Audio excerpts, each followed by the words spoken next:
Estamos aqui iniciando um novo ano com um novo ciclo de palestras do nosso Centro Espírita Consciência e Vida. Agradeço pela oportunidade de poder estar aqui mais uma vez com vocês, podendo falar um pouquinho, podendo passar um pouquinho do meu conhecimento. Estou muito feliz por essa oportunidade. E com esse novo ciclo de palestras também vem um novo livro. Estamos estudando o Livro dos Espíritos, de Allan Kardec, com temas muito bons, temas interessantíssimos, que unem não só a religião, mas a ciência também, né? Então, para começarmos nosso ciclo de palestras, nós hoje vamos falar sobre os elementos gerais do universo. O que é Allan Kardec e o que os espíritos trouxeram para a gente nesse livro? Quais são os questionamentos que eles trouxeram e as respostas para esses elementos, né, do nosso universo, né, que a gente hoje ainda conhece muito pouco. Mas antes, eu convido a vocês a fazerem uma pequena reflexão. Vem comigo refletir sobre o nosso universo. Vamos nos imaginar nesse universo extenso. Será que o nosso universo tem limites? Será que ele é ilimitado? Será que ele tem fim? Ou será que ele é infinito? Vamos fechar os nossos olhos por alguns minutos e nos imaginar nessa imensidão que é o nosso universo. Imensidão de estrelas, planetas, galáxias. Até onde vai esse universo? Até onde vai essa imensidão? Vamos nos questionar aquelas célebres perguntas: de onde viemos? Para onde vamos? Qual o nosso propósito aqui na Terra, encarnados como espíritos no planeta Terra? Onde está o nosso planeta nesse momento? O que representa o planeta Terra na imensidão desse universo? Quem somos nós nesse planeta? Eu acho que quando imaginamos o nosso universo, a gente não tem noção dessa infinita expansão que é o nosso universo. Com milhões de galáxias, com milhões de estrelas, com planetas que desconhecemos a sua origem. Até o nosso próprio sistema solar desconhecemos a sua real origem, o seu princípio. E é um pouquinho disso que nós vamos falar nessa palestra. Mas antes, deixo vocês com essa imagem maravilhosa do nosso universo, para que vocês vejam e reflitam um pouquinho, se incluam nesse universo, se permitam fazer parte desse mundo infinito em que vivemos.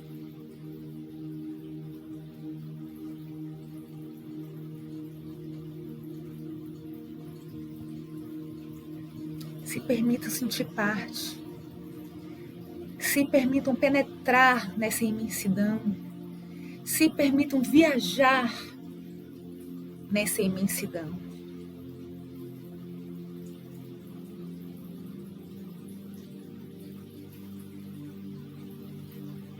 E tendo isso em mente, vamos expandir também o nosso conhecimento e a nossa mente para as lições que o Livro dos Espíritos nos traz hoje. Gente, nós estamos aqui hoje para falar desse capítulo, que é os elementos gerais do universo, que é o capítulo 2 no Livro dos Espíritos. A gente vai falar um pouquinho sobre o conhecimento do princípio das coisas, sobre o espírito e a matéria, sobre as propriedades da matéria e sobre o espaço universal. Eu sugeri essa reflexão no início para que vocês visualizassem o nosso universo, né? Fizessem essa viagem astral, essa viagem reflexiva para dentro do nosso universo, para que expandissem a mente de vocês, né? Para que vocês conseguissem ter essa visualização do que representa hoje o nosso universo, do que nós temos conhecimento hoje, né? E o Livro dos Espíritos, ele começa com um questionamento. E ele fala que o homem sempre quis conhecer a origem das coisas, sempre quis saber de tudo, né? Sempre foi em busca desse conhecimento. Mas será que pode o homem conhecer o princípio das coisas? Será que pode o homem ter acesso a tudo? Será que nós podemos ter acesso a tudo? A saber de tudo? Né? Todas as leis que regem o nosso universo, como vocês viram, todas as leis que regem a nossa vida, a nossa estadia aqui na Terra, será que é permitido isso? Porque querer nós queremos. Pesquisa, ciência, tá tudo aí. Né? Os grandes pesquisadores correndo atrás, cientistas, para descobrir cada vez mais sobre o nosso universo. E ele começa com a seguinte questão: é dado ao homem conhecer o princípio das coisas? Allan Kardec pergunta. E eis a resposta: não. Deus não permite que ao homem tudo seja revelado neste mundo. E Kardec continua: penetrará o homem um dia o mistério das coisas que lhe estão ocultas? E os espíritos respondem: o véu se levanta a seus olhos à medida que ele se depura, mas para compreender certas coisas são-lhe precisas faculdades que ainda não possui. Ou seja, de início, ele já fala que não é permitido que o homem tenha acesso e conhecimento a todas as coisas, porque ainda não temos a capacidade de compreender. A nossa faculdade foge a essa compreensão. Por isso que ele continua: não pode o homem, pelas investigações da ciência, penetrar alguns segredos da natureza? Ele continua a questionar, mas poxa, será que pela ciência? Né? E olha que esse livro foi escrito há muito tempo. Imagine hoje, no ano de 2020, as tecnologias e a ciência que a gente tem hoje.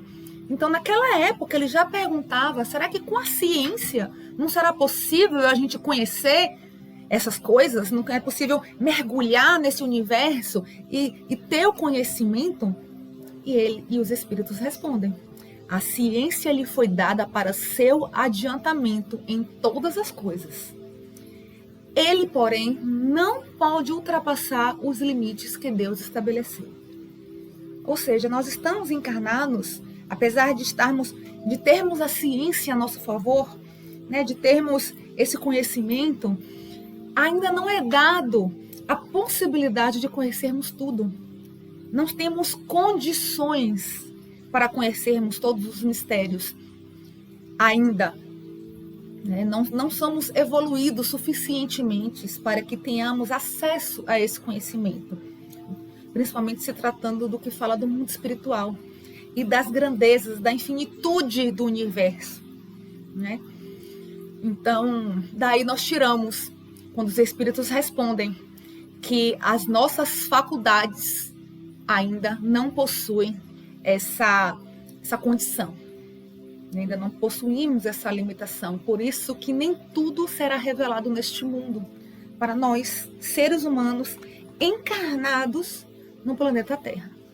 E os espíritos ainda fazem uma observação, justamente sobre o porquê dessa limitação, o porquê dessa preocupação de meio que não liberar para nós tudo isso, né? Porque quanto mais o homem consegue penetrar nesses mistérios, maior vai ser a sua admiração pelo poder e pela sabedoria do Criador. Ou seja, a busca pelo poder, a busca por essa sabedoria, acaba levando o homem a certas atitudes, como vaidade, prepotência, orgulho, né? Porque ele continua falando que seja por orgulho, seja por fraqueza, a sua própria inteligência o faz um joguete de ilusões. Ou seja, ele coloca o homem nesse joguete de ilusões por conta dessa ganância, dessa busca desenfreada pelo conhecimento, de querer ser melhor, de querer ser mais, de muitas vezes até querer ser mais do que o próprio Deus. A gente sabe que, infelizmente, existem seres humanos e seres humanos. Então, um dos principais motivos de não permitir esse conhecimento é justamente por esses sentimentos que acabam corrompendo, que acabam contribuindo para que o homem seja jogado, né? Seja vítima dessas ilusões, vítima de si próprio, vítima de si mesmo, porque ele acaba sendo a própria vítima, né? Por se deixar levar por esses sentimentos de ganância, de poder, de busca pela sabedoria, de busca por ser maior sempre, né? Então, com ele continua falando que ele amontoa sistemas sobre sistemas e a cada dia que passa ele mostra quantos erros tomou por verdade e quantas verdades rejeitou como se fossem erros. Ou seja, muitas vezes ele toma atitudes erradas achando que está certo. E muitas vezes tem atitudes que ele deveria ter tomado, atitudes verdadeiras, mas que rejeitou completamente porque achava que era errado. Então, por conta dessa falta de percepção, né, eu acho que ainda temos muito que aprender, muito mesmo que aprender, sobre tudo, sobre todas as vivências da vida, sobre todas as condições que nós temos, sobre tudo que é nos dado, todos os conhecimentos que é nos dado. A gente tem que saber como usar esse conhecimento. Até porque todo conhecimento ele pode ser usado para o bem ou para o mal. Isso vai depender da moral de cada um. E eu acho que ainda temos muito que aprender, muito que evoluir como seres humanos, como seres encarnados, para que consigamos ter esse acesso, para que consigamos cada vez mais evoluir como pessoa, como ser humano e principalmente como espírito. Para que, quem sabe, um dia tenhamos mais acesso a todo esse conhecimento que ainda é limitado para nós. Mas mesmo assim, mesmo com essa limitação que nós temos atualmente, ainda é dado a oportunidade de a gente acessar o que a ciência não permite. Allan Kardec continua perguntando, e a partir dessa resposta que é dada pelos espíritos, ele pergunta o seguinte: é dado ao homem receber, sem ser por meio da investigação da ciência, comunicações de ordem mais elevada acerca do que ele escapa ao testemunho dos sentidos? E os espíritos respondem: sim. Se o julgar útil, Deus pode revelar o que a ciência não pode ensinar. E é justamente por essas comunicações é que o homem adquire, dentro de certos limites, o conhecimento do seu passado e do seu futuro. E até do seu presente, né? Através dessas comunicações. Essas comunicações eu posso dizer que é através da mediunidade, através do que é permitido a gente conhecer, através dos acessos mediúnicos, através da doutrina espírita, através das sessões mediúnicas, que é dado a oportunidade do ser humano a conhecer um pouco do seu passado, a resgatar o seu passado, a acertar o seu presente, para que consigas aí entender o seu futuro. Então, por muitas vezes, é nos dado sim essa oportunidade, de acordo com o nosso merecimento, de acordo com as nossas necessidades, né, de acordo com o que é permitido. Porque mesmo com essas oportunidades, ele fala que dentro de certos limites é dado essa oportunidade. Ou seja, não é de qualquer jeito, não é de qualquer forma, não é para qualquer pessoa. Que nem sempre também estamos aptos a receber essas informações e temos condições de assimilar essas informações que nos é dada. Continuando, na parte de espírito e matéria, Kardec pergunta: a matéria existe desde toda a eternidade, como Deus, ou foi criada por ele em um dado momento? Ou seja, desde sempre já existiu a matéria, ou Deus criou em algum momento, Deus foi e criou a matéria? Tipo, como a explosão do Big Bang, criou a matéria. E os espíritos respondem: só Deus o sabe. Há uma coisa, todavia, que a razão vos deve indicar. É Deus, modelo de amor e caridade, nunca esteve, é que Deus, modelo de amor e caridade, nunca esteve inativo. Por mais distante que logreis figurar o início de sua ação, podereis concebê-lo ocioso, um momento que seja? Ou seja, mesmo tendo passado todos esses bilhões de anos desde a criação do nosso universo, por exemplo, desde a criação do nosso sistema solar, a gente pode dizer que Deus está inativo, que Deus não faz nada por nós, ou que Deus está inativo nas suas criações? Eu acho que não, né? Eu acho que mesmo passado todos esses milhões de anos, Deus continua agindo, Deus continua criando, Deus continua junto com a gente, né? Basta a gente permitir e que a gente se permita que Deus esteja com a gente. Eu acho que parte desse princípio, né? Mas também, acima de tudo, que Deus é modelo de amor e caridade e que nunca esteve inativo em nenhum momento. E que não compete a nós perguntar se ele criou, se não criou, se já existia, se não existia. Isso não interessa.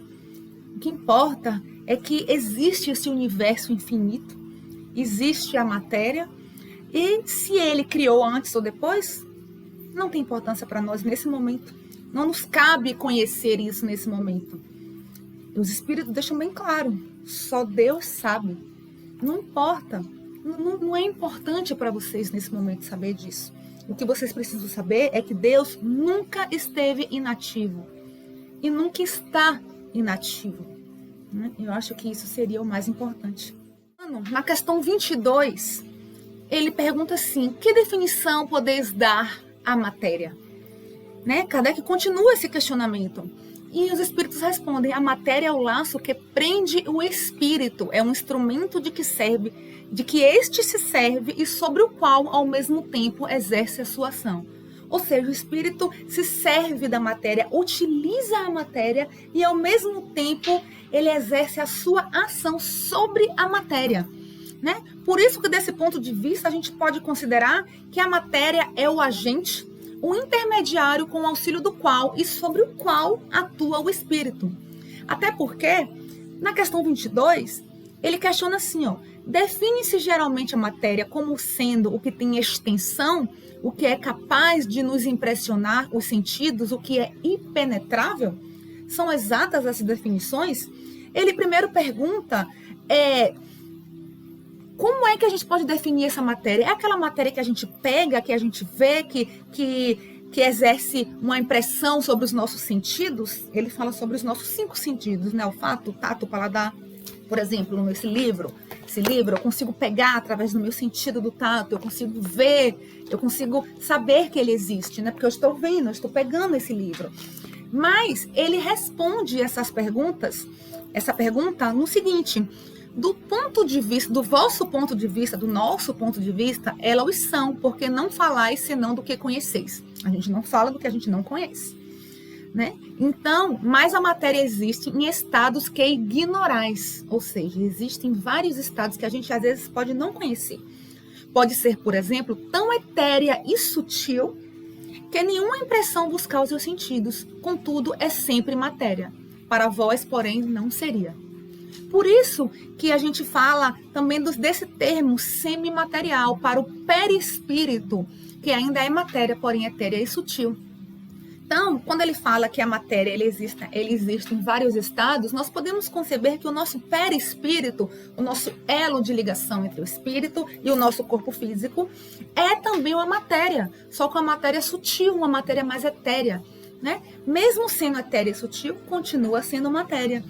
Então, o espírito ele utiliza dessa matéria. Ele precisa do perispírito para se unir ao nosso corpo físico. Então, de qualquer forma, ele está utilizando ali a matéria. Ao mesmo tempo, o espírito exerce a ação sobre a matéria. É o que dá inteligência, é o que dá... É o princípio vital daquela matéria, seria o espírito. Então, por isso que os espíritos eles são bem... detalhados nisso e fala, olha, para vocês existe sim essa matéria que vocês conhecem, mas ela também pode ser de outras formas que vocês não conhecem. Então é como se para vocês não fosse matéria, porque vocês não têm esse conhecimento, não é uma coisa palpável, não seria, para nós, não seria uma coisa ponderável, que tenha um certo peso, que seja visível, ou que impressione os nossos sentidos, como eles falam aí. Mas, mesmo assim, ainda continuaria sendo matéria. É o que ele explica nessa questão. E aí, falando um pouco sobre espírito, o que o livro nos traz?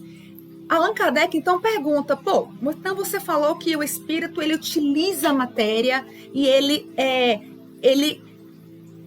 utiliza a matéria, né, como se ele acionasse ali a matéria. E ele precisa da matéria ao mesmo tempo que ele exerce uma ação sobre aquela matéria. Então me diz para mim, o que é um espírito? E ele fala, o espírito é o princípio inteligente do universo. Ou seja, é o princípio inteligente, é o que dá vida, é a inteligência. Né? E ele ainda continua, qual a natureza íntima do espírito? Que ele quer questionar, ele quer entender como é que funciona isso, né?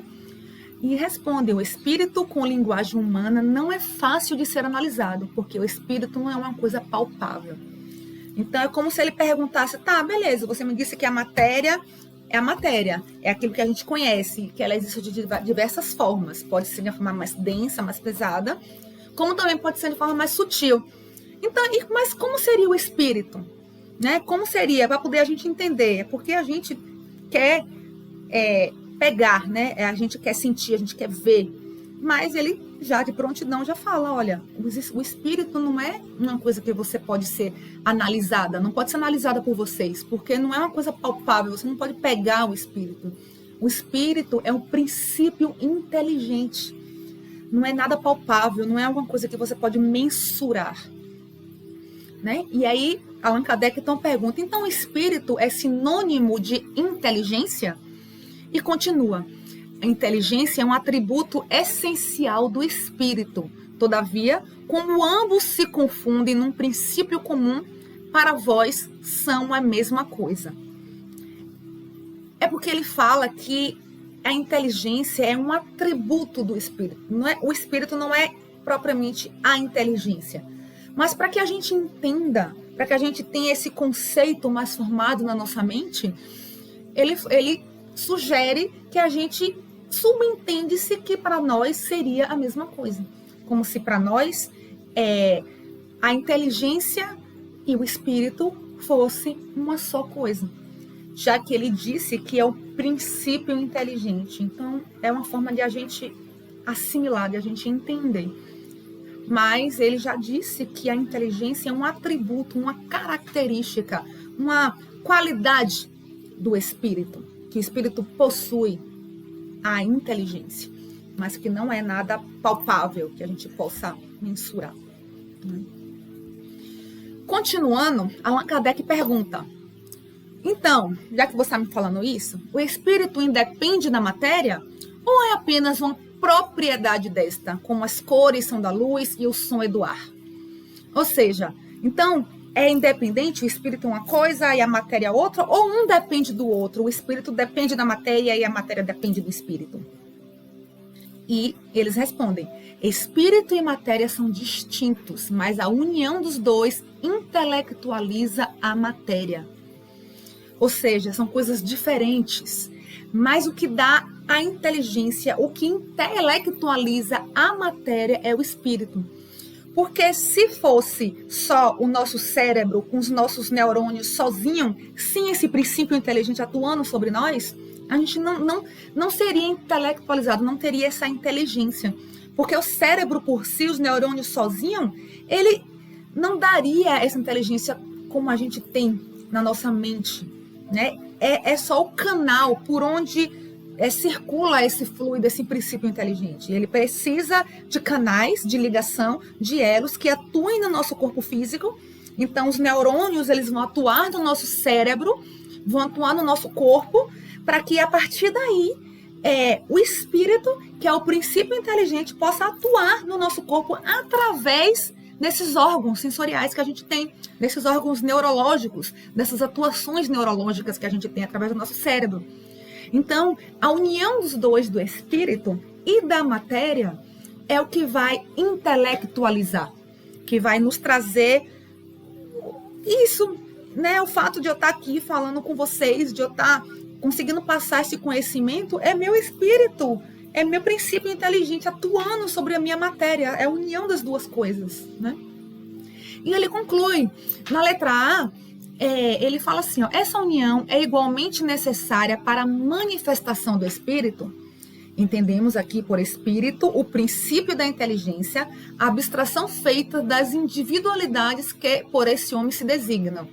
Ou seja, quando ele fala assim que entendemos aqui essa pergunta como espírito, como princípio da inteligência, abstração feita das individualidades, ele não diz assim, é o espírito de determinada pessoa. Ele não individualiza o espírito. O meu espírito de Luciana, o espírito de Maria, de João, de José. Não.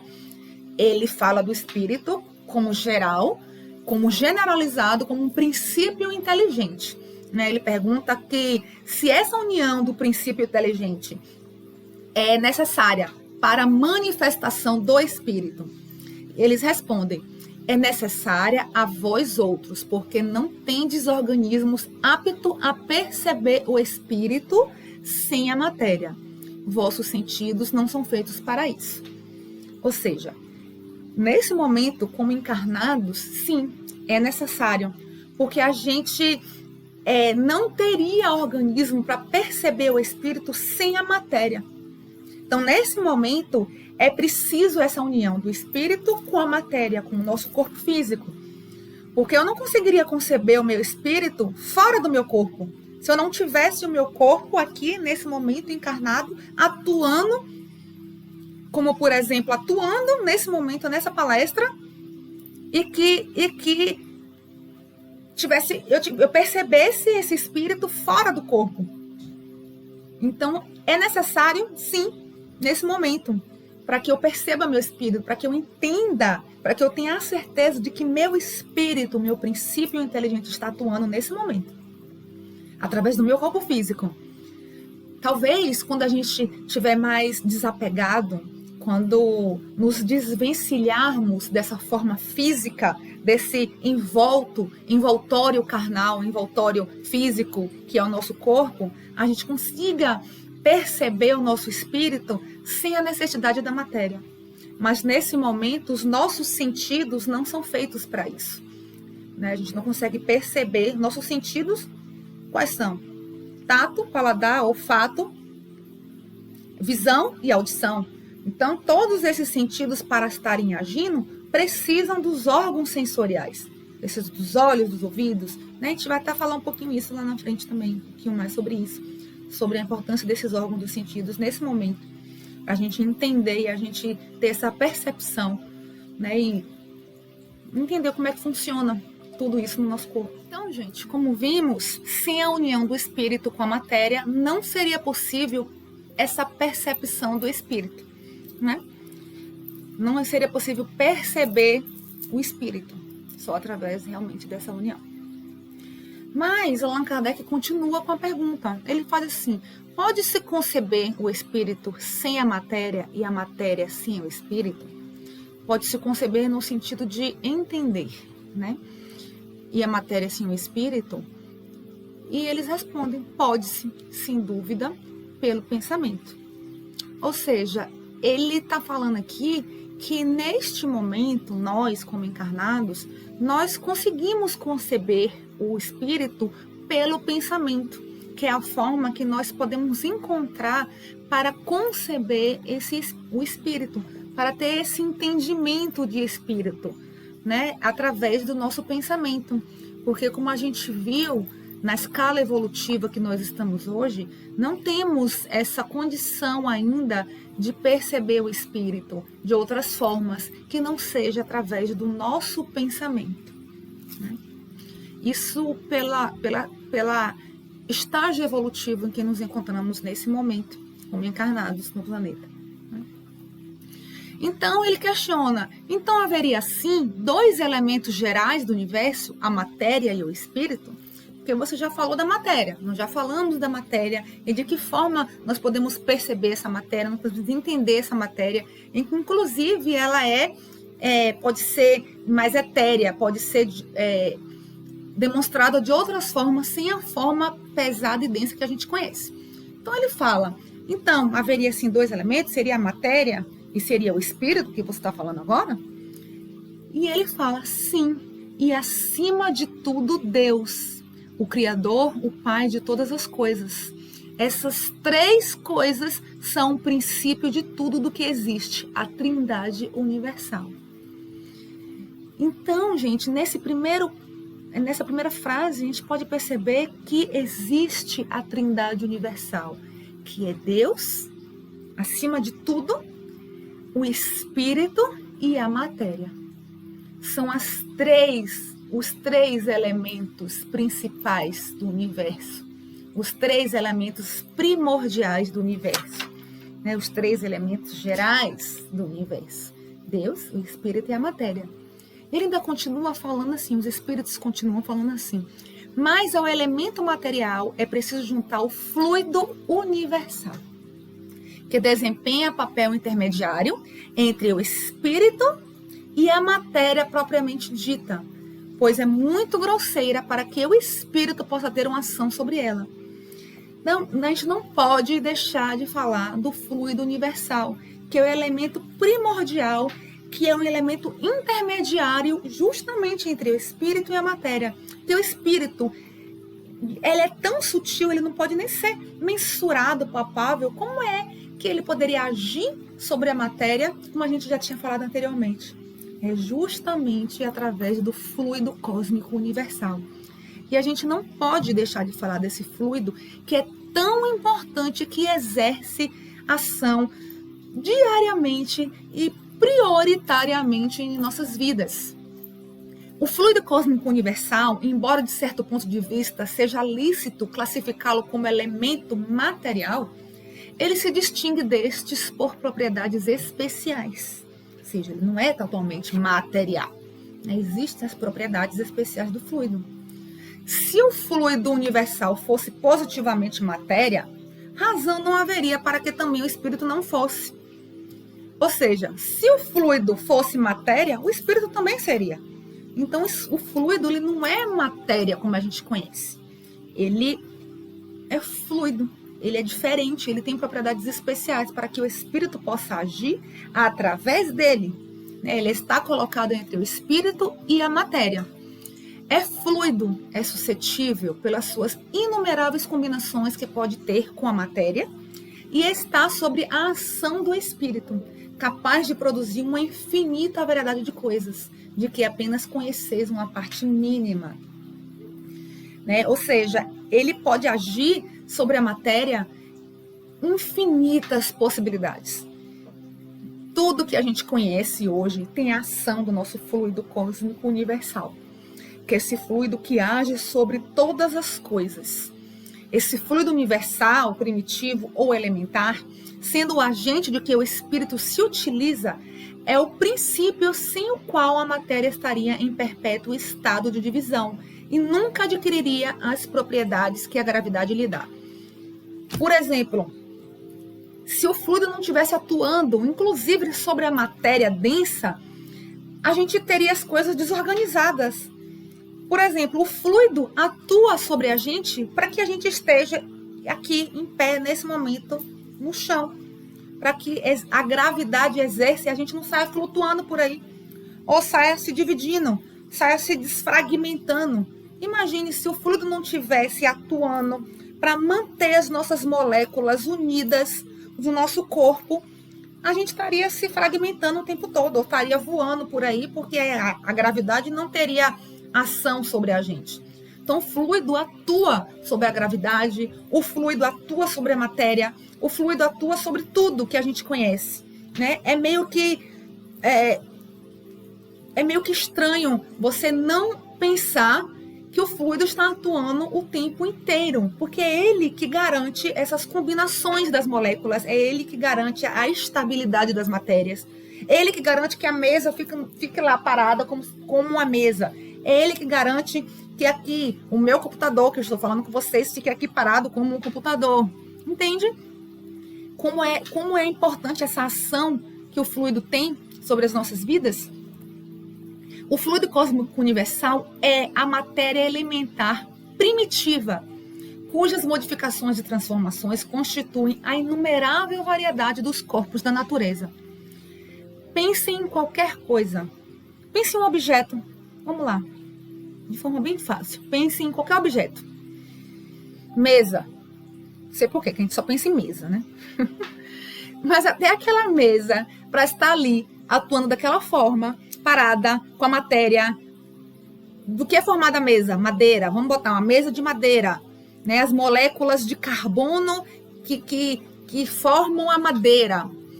Ali o fluido está agindo sobre aquela molécula, sobre aquela madeira, para que aquela madeira fique estática, para que aquilo ali não se movimente, para que a mesa não saia flutuando, para que a mesa consiga ficar parada ali em cima, na sala da nossa casa, por exemplo. Entendeu?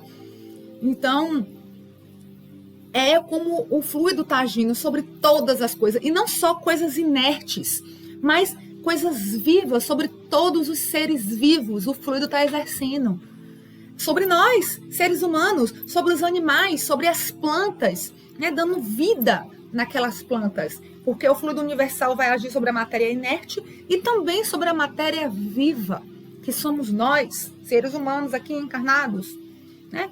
O espírito utiliza do fluido cósmico universal o tempo inteiro para moldar as suas percepções, para moldar, inclusive, os nossos órgãos sensoriais, o nosso sentido. Tudo está funcionando ali devido a essa ação desse fluido cósmico universal. O fluido cósmico universal é matéria elementar primitiva, da qual as modificações e transformações constituem inumerável variedade de corpos da natureza, como eu já falei com vocês. É a matéria básica, fundamental de todo o universo, material e espiritual. A matéria elementar primitiva. A gente está chamando aqui de matéria, mas lembrando que ele tem propriedades específicas, que ele tem propriedades distintas, que ele não é a matéria como a gente conhece. Por isso que é importante abrir a mente para imaginar o fluido como fluido, não como matéria. É altamente influenciável pelo pensamento, que é uma forma de energia, podendo se modificar, assumir formas e propriedades particulares, né? Por exemplo, uma ação magnética, ali a ação do fluido cósmico sendo mudada através do pensamento, uma ação de cura, uma ação de direcionamento nas nossas vidas. A gente está direcionando o nosso pensamento para determinadas ações, para que aquilo realmente aconteça. Até o nosso pensamento, os nossos desejos, vontades, o que a gente tem na nossa vida, a gente age e a gente coloca a nossa força daquele pensamento e tudo ali é direcionado por conta da ação que está sendo exercida pelo fluido cósmico universal. A ação do pensamento divino sobre o fluido cósmico universal deu origem às nebulosas, aos sistemas estelares, aos planetas e aos astros. Olha que grandiosidade de ação do fluido cósmico para dar origem a todo o nosso sistema solar, às galáxias, aos astros, aos planetas, às estrelas, aos satélites naturais, lógico, né? Então, é a ação do fluido cósmico universal agindo no nosso universo. E nessa matéria fluídica que o Criador executa o plano existencial. É através daí que Deus, nossa inteligência suprema, nossa força maior, está agindo por detrás de tudo. Como a gente já havia falado, Deus nunca está inativo, sempre está agindo, sempre está em movimento. Tudo sempre está em movimento. Por meio dele viajam as ondas do pensamento, do mesmo modo que as ondas sonoras se projetam na camada atmosférica. Então, é por meio do fluido cósmico que viaja as ondas do pensamento, que viaja os nossos desejos. Por isso que a gente tem que se atentar sempre para o que a gente deseja, o que a gente quer, pelo que a gente vibra, aonde está o nosso pensamento, de que forma estamos elevando o nosso pensamento, de que forma estamos direcionando os nossos pensamentos. Porque ele se propaga no ar, como as ondas se propagam, como as ondas sonoras se propagam, como as ondas eletromagnéticas se propagam, como a luz se propaga através do vácuo, através da atmosfera. Então, os nossos pensamentos também se propagam através desse fluido, né? Razão pela qual nós temos que sempre estar vigiantes com os nossos pensamentos, com os nossos desejos, com as nossas vontades. Aqui, como eu mostrei para vocês, o fluido cósmico universal está colocado entre o espírito e a matéria. Deus seria o primeiro elemento geral do universo, o espírito, o segundo elemento, e a matéria, o terceiro elemento. E entre o espírito e a matéria está o fluido cósmico universal agindo o tempo todo. Por isso que eu quis enfatizar bastante essa questão do fluido cósmico, porque é muito importante que a gente fale sobre ele e que vocês entendam como está agindo o fluido cósmico universal nas nossas vidas, como ele é importante. E a curiosidade para vocês que eu trago para vocês aqui, ó, é com relação a essa falta de conhecimento que a gente tem. Vocês por acaso já ouviram falar em energia escura e matéria escura? Pois é, energia escura e matéria escura é um dos grandes mistérios do nosso universo. Os átomos que compõem tudo o que a gente conhece, os planetas, as estrelas, e também compõem nós, seres humanos. Nós somos formados de átomos, de moléculas, né? Mas isso tudo, vocês sabiam que isso tudo só representa 5% do que a gente conhece, do nosso universo inteiro? Por isso que quando a gente fala que a gente só conhece pouco, que a gente não tem esse conhecimento todo do que é a nossa expansão do universo. Primeiro acreditava-se que o universo ele estava desacelerando. Acreditava-se antes que o universo ele não estava em constante expansão e que isso fosse de uma forma mais desacelerada. Mas não, hoje sabe-se que o universo está em uma expansão acelerada. Né? Os grandes estudiosos da astronomia, eles conseguiram identificar, conseguiram ver através de pesquisas. Assim, gente, eu não tenho habilidade técnica para falar muito sobre isso. Eu trouxe só uma curiosidade para vocês entenderem o quanto que a gente ainda não conhece do nosso universo. Então, eles chamam de energia escura e matéria escura toda aquela parte que a gente não conhece. Ou seja, 95% da matéria que existe e energia que existe no nosso universo, a gente não conhece, o ser humano não conhece. Conhecemos apenas 5%, que corresponde aos átomos que deram origem a todos os planetas, seres humanos, animais, tudo que a gente conhece hoje como vida e matéria, né? Os outros 95% se dividem em 75% seria energia escura e 25% seria matéria escura. Né? Ele fala assim que a matéria escura é usada para explicar uma atração gravitacional maior que o esperado, maior do que o que a gente pensava que existia, e a energia escura, que os outros 75%, seria usada para explicar uma atração gravitacional negativa. É como se a matéria escura atraísse e a energia escura repelisse. Então, 25% é a matéria escura que atrai e 75% é essa energia escura que repele. Isso é uma coisa interessante para vocês pesquisarem depois em casa. De repente, trazerem questionamentos para poder a gente falar por aqui também. Porque, de certa forma, é o fluido cósmico universal aqui. Né? Tudo que eu estou falando aqui, essas divisões, tudo faz parte do fluido cósmico universal que está atuando no nosso universo inteiro e que a gente não tem conhecimento de tudo. Né? A gente só tem uma pequena parcela de conhecimento do que está agindo nesse momento sobre nós, sobre o nosso planeta. Mas aí, Allan Kardec, para entender melhor esses questionamentos, ele pergunta, tá, mas esse fluido, será que é o que designamos pelo nome de eletricidade? Porque ele quer entender mais sobre esse fluido, e esse fluido seria essa eletricidade? E aí os espíritos respondem, dissemos que ele é suscetível de inúmeras combinações. O que chamais de fluido elétrico, fluido magnético, são modificações do fluido universal, que não é propriamente falando, senão matéria mais perfeita, mais sutil e que se pode considerar independente. Ou seja, o fluido elétrico, que é a eletricidade, e o fluido magnético são modificações do fluido universal. A eletricidade não é o fluido universal. A eletricidade é uma modificação do fluido universal. É uma forma de atuação do fluido universal como fluido magnético e como fluido elétrico, como foi dito aí, né? Ou seja, os raios, os trovões que a gente vê por aí, isso como exemplo na prática, né? Vamos botar um exemplo prático. Aqueles raios, aqueles trovões que a gente vê numa tempestade de raios, são uma atuação do nosso fluido cósmico universal, através de descargas elétricas na atmosfera. É muito interessante isso, né? Quando a gente para analisar. Bom, e aí a pergunta 28 diz assim: pois que o espírito é em si alguma coisa, não seria mais exato e menos sujeito à confusão dar aos dois elementos gerais as designações de matéria inerte e matéria inteligente?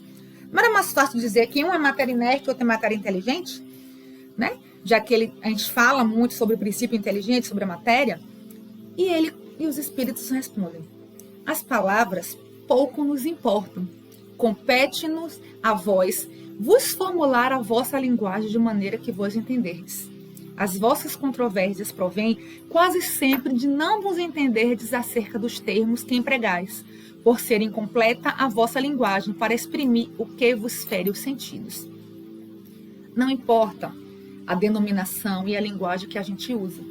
A gente pode usar a linguagem que mais se apropria, que mais podemos entender. Né? Se a gente está dizendo que a matéria é a matéria inerte e que existe a matéria inerte e a matéria inteligente, se essa é a melhor forma de a gente entender, pouco importa. Né? Compete a gente entender os termos que nós mesmos empregamos. Né? Pela nossa linguagem ser incompleta, a gente não ter cognição suficiente ou evolução suficiente para entender a magnitude e a grandeza de tudo isso através das palavras, através do idioma, da linguagem que a gente conhece.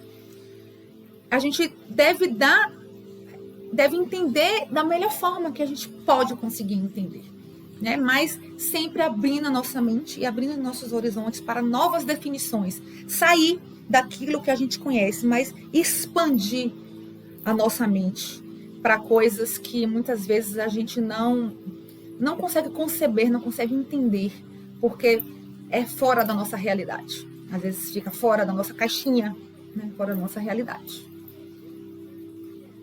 Bom, nessa questão 28, tem uma nota que é importante, que ele fala assim, um fato patente domina todas as hipóteses. Vemos a matéria destituída de inteligência e vemos um princípio inteligente que independe da matéria. Vemos a matéria que não tem inteligência e vemos um princípio inteligente, que é o espírito, independente da matéria.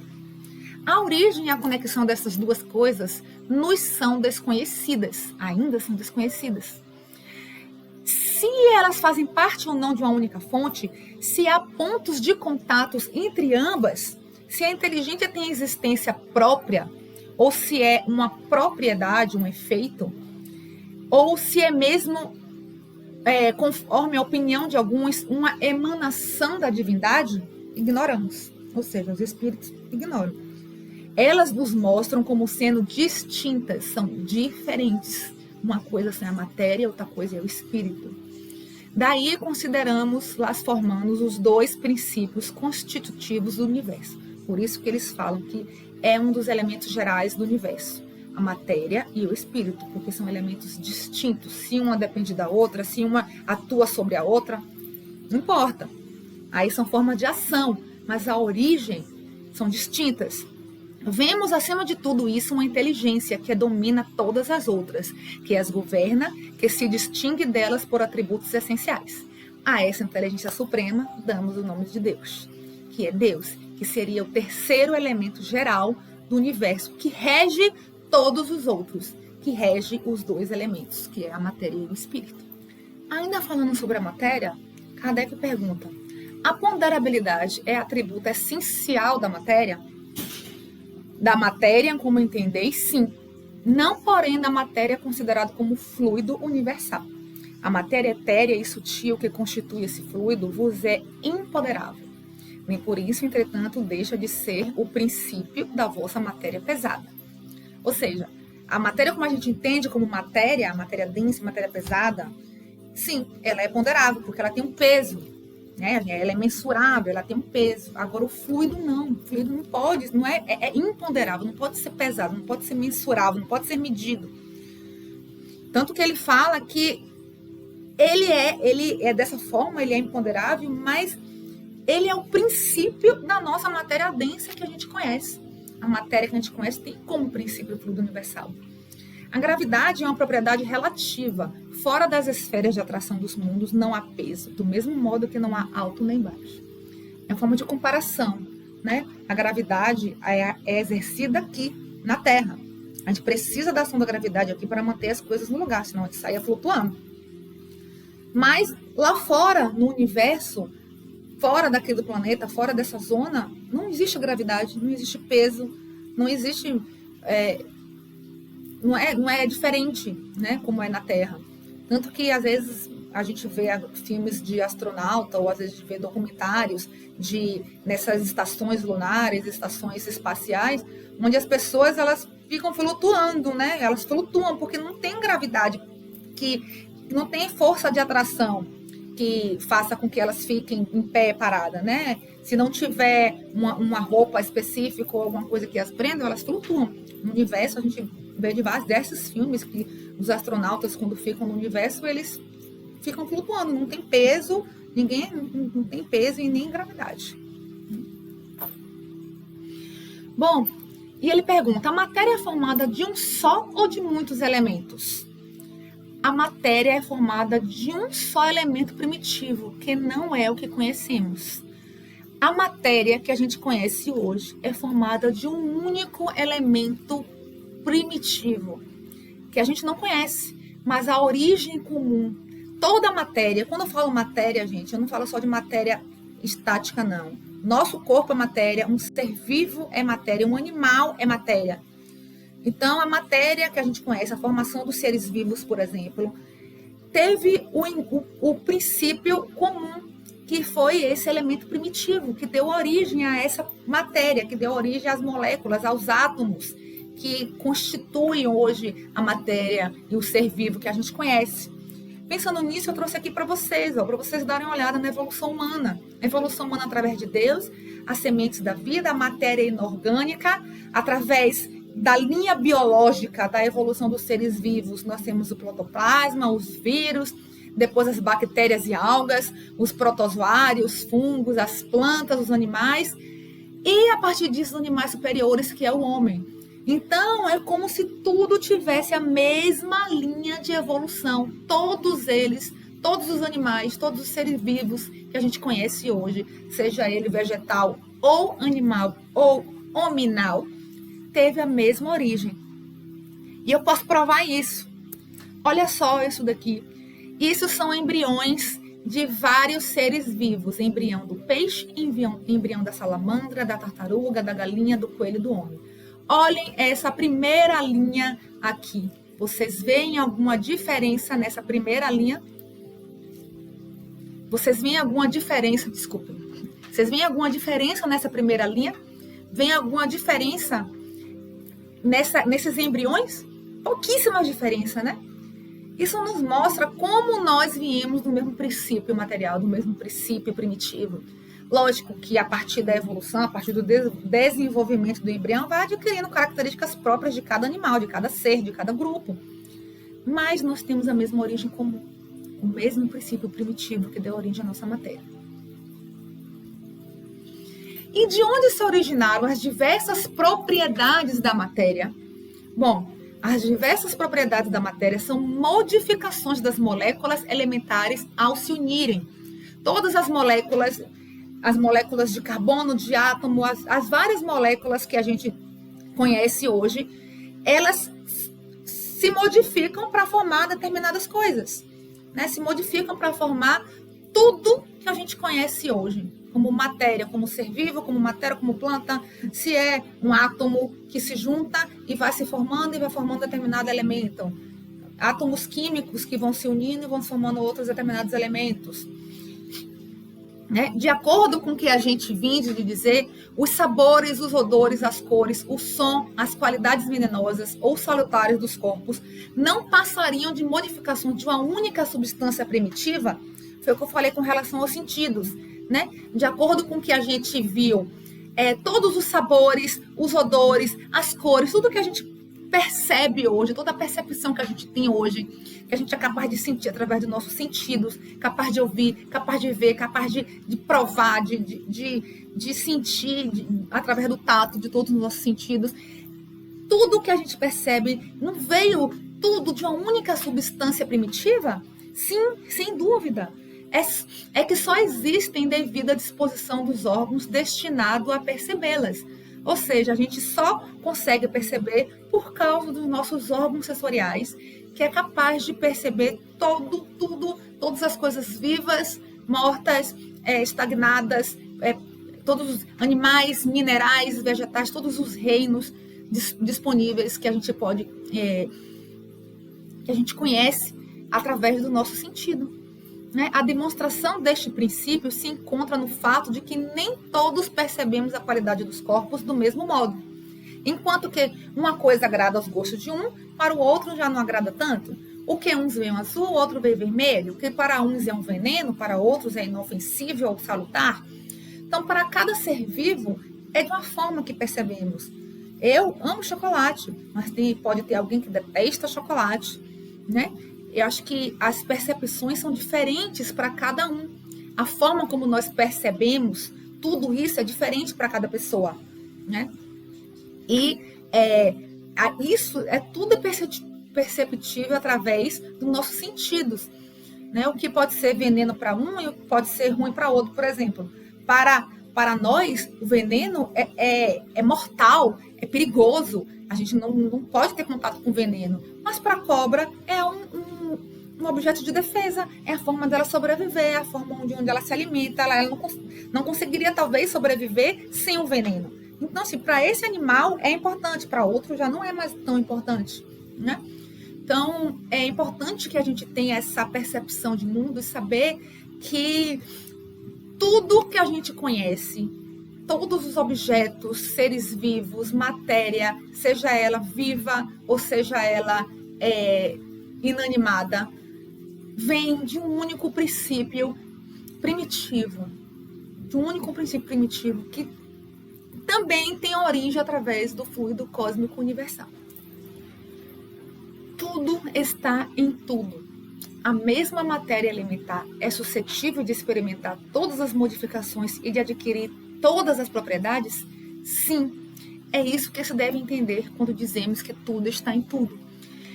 É justamente enfatizando tudo aquilo que a gente já falou, tudo aquilo que eu já tentei passar para vocês, que a matéria existe o mesmo princípio comum, em que tudo está em tudo e que estamos todos conectados de alguma forma, porque tivemos a mesma origem em comum. Então, a mesma matéria elementar, ela é suscetível de diversas transformações, diversas modificações para dar origem a tudo que nós conhecemos hoje. Por isso que tudo está em tudo. Ainda sobre o tudo está em tudo, este princípio explica o fenômeno conhecido de todos os magnetizadores, e que consiste em dar-se, pela ação da vontade, a uma substância qualquer, a água, por exemplo, propriedades muito diversas, um gosto determinado e até qualidades ativas de outra substância. Né? Se a gente parte do princípio de que nós estamos utilizando o fluido universal para magnetizar uma água, que também teve a origem no fluido universal, a gente está atuando sobre esse princípio do tudo está em tudo. No momento que você consegue magnetizar uma água, você consegue transformar aquela molécula. Nós já vimos até experiências em que, através da ação da vontade, do amor e do direcionamento do pensamento, aquela água pode adquirir propriedades curativas, pode adquirir gosto, cheiro, sabor. Né? Então, é uma forma de a gente colocar na prática essa ação da vontade, essa ação magnetizadora e utilizando do fluido cósmico universal, entendendo que tudo ali tem um princípio comum e que a matéria ela pode sim ser modificada, como a gente acabou de falar na questão anterior, que ela pode ter direcionamentos e que ela pode adquirir propriedades e ser modificada, né, através da ação do fluido cósmico, que está dentro da ação magnética. Então, gente, concluindo, toda a matéria é modificação de uma única substância primitiva, adquirindo propriedades diferentes. O que a gente já havia falado, que toda a matéria ela tem um princípio comum, ela tem esse princípio primitivo comum, e a partir da junção das moléculas, da junção e até da ação do próprio pensamento, ela pode adquirir outras propriedades diferentes. Um exemplo que eu trago para vocês é a água. A água é H2O. 2 Hs e 1 oxigênio, 2 moléculas de hidrogênio e 1 molécula de oxigênio. Se a gente colocar só mais uma molécula de oxigênio, transformando em H2O2, já se transforma em água oxigenada, né? É o que ele fala aqui, a mais inofensiva substância tem o mesmo princípio que a mais deletéria. Ou seja, basta você usar uma substância inofensiva como a água, como exemplo, e é só colocar mais uma molécula de oxigênio, que ela já se torna uma molécula de água oxigenada e já não é mais tão inofensiva assim, né? Não pode ser ingerida, tem que ser usada com cautela, a gente não pode estar usando de qualquer jeito. A água é uma substância pura, simples, que a gente ingere e é necessária para o nosso corpo. Agora, vai ingerir água oxigenada?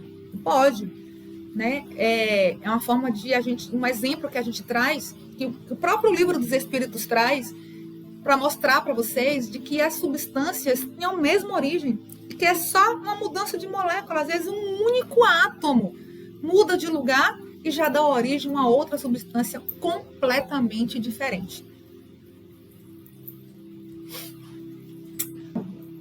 Ele continua dizendo: o oxigênio, o hidrogênio, o azoto, o carbono e todos os corpos que consideramos simples são meras modificações de uma única substância primitiva. São os elementos da vida. Então, todos esses elementos são modificações, são usados para modificações e para dar origem a outros elementos diferentes, outros elementos também importantes. Na impossibilidade em que ainda nos achamos de remontar, a não ser pelo pensamento a esta matéria primária, esses corpos são para nós verdadeiros elementos e podemos, sem maiores consequências, tê-los como tais até nova ordem. É só enfatizando e continuando tudo aquilo que a gente já havia falado sobre as transformações das moléculas, sobre as transformações da matéria, de como essa matéria ela pode adquirir inúmeras formas, basta ter combinações necessárias naquele momento. Basta ter combinações que sejam necessárias, que sejam que precisem existir naquele momento para dar origem a algum tipo de elemento, algum tipo de substância, algum tipo de corpo material, seja ele corpo vivo ou seja ele um corpo inanimado. E essas moléculas, ela tem forma determinada? A gente está falando tanto de molécula, né? Dessa formação de moléculas que dão origem a outros elementos. Bom, as moléculas têm forma apropriada, sim. O que chamamos molécula está longe de ser elementar. Ou seja, a molécula tem suas formas. Cada molécula tem a sua forma. A molécula de oxigênio tem a sua forma. A molécula de hidrogênio tem a sua forma. Então, os átomos que são unidos para formar essa molécula, eles têm formas determinadas, né? É uma forma de junção. A partir da junção dessas moléculas é que são formados os diversos milhares e milhões de elementos que a gente conhece. E essas moléculas, ela tem forma variável ou constante? Constante a das moléculas elementares primitivas e variável a das moléculas secundárias, que mais não são do que a aglomeração das primeiras. Porque o que chamais de molécula, longe ainda está de molécula elementar. O que nós entendemos como molécula ainda está longe de a gente entender o que foi a molécula elementar, que foi as primeiras moléculas primitivas elementares que foram constantes na época quando surgiram.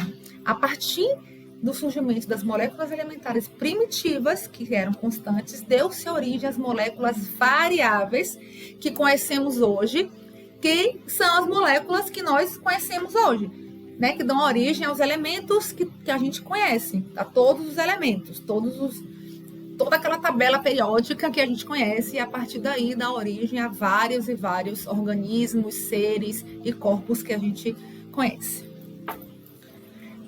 E para finalizar a nossa palestra, vamos trazer um pouquinho das questões relacionadas ao espaço universal, para tentar fechar todo esse conceito dos elementos gerais do universo, todo esse conceito de espaço mesmo, de espaço universal. Ele pergunta: e o espaço universal é infinito ou limitado?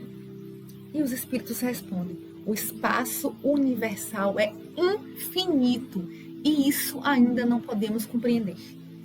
Ou seja, lembra daquela primeira perguntinha que eu fiz para vocês quando a gente estava refletindo sobre o nosso universo? Se ele seria finito ou infinito? Pois é, nós estamos inseridos num universo infinito, sem fronteiras, sem limites, e que para a gente é difícil conceber, compreender como seria essa infinidade. Não tem, a gente sempre imagina um limite, vai chegar uma hora que vai acabar, mas não acaba. O nosso universo é infinito e isso os espíritos deixam bem claro para a gente. E deixam bem claro que a gente não tem capacidade nesse momento, na nossa escala evolutiva, de compreender a infinidade, a infinitude do nosso universo. E ele ainda pergunta, bom, então o vácuo absoluto existe em alguma parte no espaço universal? Existe o vácuo? O que parece vazio está ocupado por matéria que escapa aos nossos sentidos. Não existe vácuo. O que pensávamos que era vazio é a matéria. Entra aí justamente o que a gente falou sobre a matéria escura, sobre a energia escura, que a gente não conhece, que a gente não tem a menor capacidade ainda de entender, apesar dos astrônomos e dos cientistas estarem buscando um pouco mais sobre essa matéria que a gente não conhece. Ainda falta muito para compreendermos a infinitude do nosso universo. Mas de uma coisa temos certeza, estamos inseridos nele, fazemos parte dele, e sendo assim, temos que buscar sermos a melhor pessoa que nós podemos ser. Temos que nos sentir parte desse universo, temos que nos sentir parte como ser vivo, como ser espiritual, como princípio inteligente, criado a partir do nosso universo, que é infinito. Disso nós temos certeza. O nosso universo é infinito.